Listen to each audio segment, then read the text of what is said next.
Morning students. इससे पहले की वीडियोस में आपने फिगर ऑफ स्पीच पढ़ा, उसके बाद character of a happy life जो हम आपकी फर्स्ट पोएम है वो उसमें आपने पूरी पोएम का हिंदी अर्थ देखा और समझा उसे। और उसी श्रृंखला में आज आपको नेक्स्ट वीडियो दे रहा हूँ, character of a happy life जो आपकी पहली पोएम है उसका स्टैंजा का एक्सप्लेनेशन आप कैसे करेंगे वो बता रहे हैं। आइए देखते हैं। Poem first, character of a happy life, stanza first. सबसे पहले सिंबल बनाया है हाउस टू स्किप, बीच में 3 डॉट्स लगाने हैं, सिंगल वर्ड लिखने हैं। यहाँ पर तो यहाँ पर भी आपको सिंगल वर्ड ही होगा, यहाँ अगर डबल वर्ड होता तो यहाँ पर भी डबल होता। यहाँ 3 वर्ड्स अगर आप लेते तो यहाँ भी 3 वर्ड्स। 3 वर्ड्स से ज़्यादा आप नहीं ले सकते। सिंबल हो गया। रेफरेंस, रेफरेंस में आपको देना है कि किस पोएम से लिया गया है और पोएट कौन है। तो this stanza has been selected from the poem Character of a Happy Life, nicely composed by Sir Henry Wotton। प्रस्तुत पद्य हमारी पाठ्य पुस्तक प्रस्तुत पद्य हमारी कविता character of a happy life से अवतरित है, लिया गया है, सेलेक्ट किया गया है और उसके जो पोएट हैं, कवि हैं, वो हेनरी वॉटन है। कॉन्टेक्स्ट, कॉन्टेक्स्ट में स्टैंजा में का जो समरी होता है या जो मेन मुख्य बात होती है उसको लिखते हैं। इन दिस स्टैंजा, प्रस्तुत पद्य में द पोएट, कवि मिस्टर हेनरी वॉटन, जो कि जिनका नाम हेनरी वॉटन है, इज डिस्क्राइबिंग अबाउट द, व्याख्या कर रहे हैं या समझा रहे हैं, qualities of a truly happy man. जो सच्चा खुश व्यक्ति है उसमें क्या क्या गुण होते हैं उसके बारे में कवि आपको बताना चाहता है। नेक्स्ट हेडिंग हमारी है डायनेमिक वर्ड्स। इसमें 2 या 3 वर्ड मीनिंग्स आप देते हैं। टॉट, सिखाया गया, एडवाइज्ड, आर्मर, कवच, सेफ्टी गार्ड, स्किल, गुण, क्वालिटी। राइमिंग वर्ड्स, मिलते जुलते शब्दों को राइमिंग वर्ड्स कहते हैं। इससे पहले आपने राइमिंग वर्ड्स निकाले भी हैं क्लास 11th में, तो उसे यहाँ पर समझाने की जरूरत नहीं है। टॉट का राइमिंग थॉट है और विल की राइमिंग स्किल है। ठीक है, आते हैं एक्सप्लेनेशन में। इन दिस स्टैंजा, प्रस्तुत पद्यांश में द पोएट, कवि मिस्टर हेनरी वॉटन, जो कि मिस्टर हेनरी वॉटन हैं, is describing about the qualities of a truly happy man. कवि ने व्याख्या किया है एक सच्चे खुश व्यक्ति के बारे में। बताया है कि हम कोई भी व्यक्ति कैसे सच्ची खुशी प्राप्त कर सकता है। The poet says that, कवि कहता है कि truly happy man is happy, जो सच्चा खुश व्यक्ति है वो खुश रहता है from birth, जन्म से ही, and his knowledge, और जो भी ज्ञान है उसके पास उसमें वो खुश है। He is satisfied, वो संतुष्ट है from his birth, अपने जन्म से। अब जन्म से संतुष्ट होने का क्या मतलब है कि जिस परिवार में उसका जन्म हुआ उससे वो संतुष्ट है, जिस स्थान पर उसका जन्म हुआ उससे वो संतुष्ट है, एंड हिज नॉलेज, और जितना भी उसके पास ज्ञान है उससे भी वो संतुष्ट है। He does not depend upon another's will, कवि बताता है कि एक खुश व्यक्ति दूसरों की इच्छाओं पर निर्भर नहीं करता। विच मीन्स जिसका मतलब है he is self depend person, वो आत्मनिर्भर है, दूसरों की इच्छाओं पर निर्भर नहीं बल्कि खुद की इच्छाओं पर निर्भर है। He is secured by his honest thoughts, वो सुरक्षित है अपने ईमानदारी भरे विचारों के कारण, या फिर ऐसे कहें कि ईमानदारी भरे विचार उसके सुरक्षा कवच है। एंड हिज ग्रेटेस्ट क्वालिटी, और उसकी सबसे बड़ा, उसका सच्चा खुश व्यक्ति का सबसे बड़ा गुण है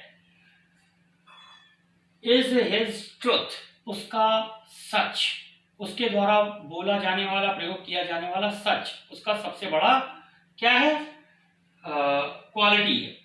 विच मीन्स जिसका अर्थ है ही ऑलवेज स्पीक द ट्रुथ, कि एक खुश व्यक्ति हमेशा सच बोलता है, झूठ का प्रयोग अपने जीवन में नहीं करता।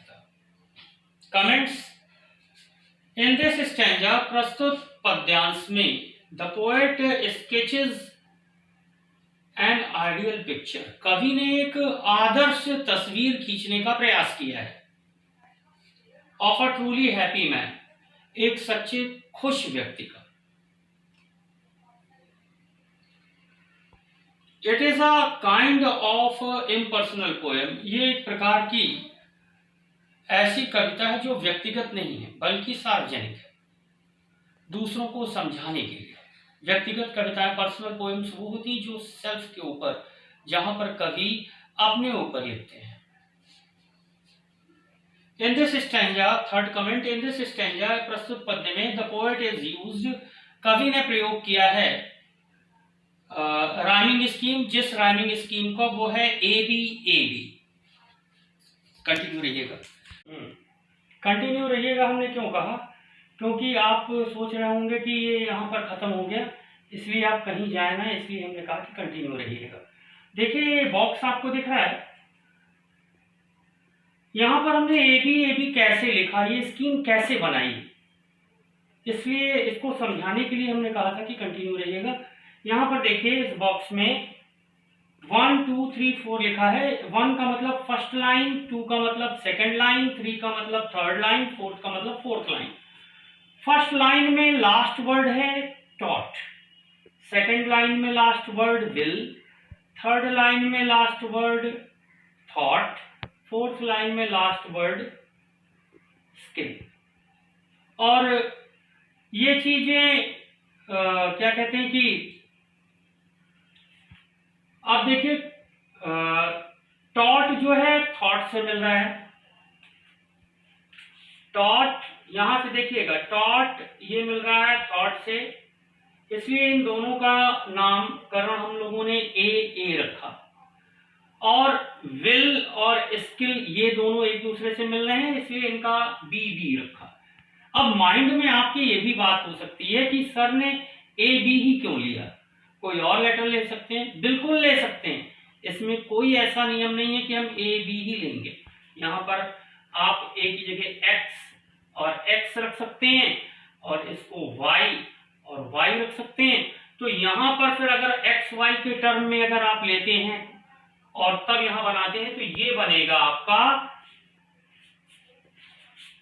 X Y. तो राइमिंग स्कीम भी आपको क्लियर हो गई, इसमें अब कोई आपको दिक्कत नहीं होगी। मेरी उम्मीद से आपको ये एक्सप्लेनेशन समझ में आया होगा। Okay, thank you.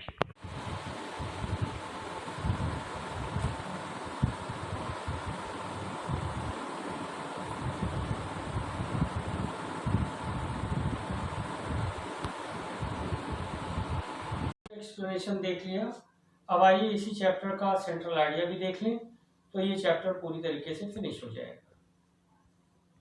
Central idea यानी समरी, कविता के सारांश में जो मुख्य बातें होती हैं वो डाली जाती है। This poem is nicely composed by Henry Wotton, कविता हेनरी वॉटन के द्वारा रचित है। हु वाज बोर्न इन 1568 में इनका जन्म हुआ था। He was educated at Winchester, Oxford. Winchester Oxford के माध्यम से इनका अध्ययन कंप्लीट हुआ, पूर्ण हुआ। ही बिकेम एजेंट, ये एजेंट सेक्रेटरी रहे to the earl of Essex. Earl of Essex कोई एक संस्था है, उसके ये एजेंट सेक्रेटरी रहे। ही वॉज द एम्बेसडर, ये एम्बेसडर रहे at the court of Venice, Venice court के एम्बेसडर भी ये रह चुके। इन दिस पोएम, प्रस्तुत कविता, the poet describe the qualities, कवि ने व्याख्यान किया है उन गुणों के बारे में, necessary for truly happy man, जो आवश्यक है एक खुश व्यक्ति के लिए। He should be obedient, independent, कवि सिखाता है, कवि बताता है कि एक खुश व्यक्ति आत्मनिर्भर है, इंडिपेंडेंट है, ऑनेस्ट है, ईमानदार है, एंड ट्रूथफुल, सच्चा है। He should be free from jealousy, ईर्ष्या से वो मुक्त है, इल, बुराइयों से, बीमारियों से मुक्त है, विल, उसकी इच्छाएं उसके नियंत्रण में होती हैं, एंड वर्ल्डली एंजाइटीज, और सांसारिक और भी कई घटक हैं, उसे ऊपर उठने की चाहत नहीं है, नीचे गिरने का भय नहीं, इत्यादि। He should be very careful, वो बहुत ही सावधान रहता है, फॉर फ्लैटर्स, चापलूस व्यक्तियों से, ना उन्हें खिलाएगा पिलाएगा, ना उनकी प्रशंसा से खुश होगा, एंड र्यूमर्स, अपने को अफवाहों से बचाता है, झूठी बातों से बचाता है। He should pray God to God daily, वो ईश्वर की डेली प्रार्थना करता है, फॉर गॉडली मेरिट, ईश्वर के द्वारा आशीर्वाद प्राप्त करने के लिए, गिफ्ट लेने के लिए नहीं, उपहार लेने के लिए नहीं। He should not be overjoyed, वो जरूरत से ज्यादा खुश नहीं होता, in his achievements, अगर उसे तरक्की या उन्नति मिलती है तो, and disconsolate in his failure, और निराश नहीं होता अपनी असफल होने पर। He should be master of himself, वो खुद का मालिक है। सेल्फ रिस्पेक्ट, आत्म सम्मान, ट्रूथफुलनेस, सच्चाई, आर द ग्रेटेस्ट क्वालिटीज, ये महान गुण हैं ऑफ अ हैप्पी मैन, एक खुश व्यक्ति के। ही हैज नथिंग, खुश व्यक्ति के पास कुछ भी नहीं है, बट, लेकिन, ही हैज एवरीथिंग, उसके पास सब कुछ है, ऐसा माना जाता है, बिकॉज, क्योंकि ही इज हैप्पी, वो खुश है। अगर कोई भी व्यक्ति खुश है अपनी स्थिति और परिस्थिति से, तो उसे किसी और भी चीज की अपने जीवन में आवश्यकता नहीं। ओके।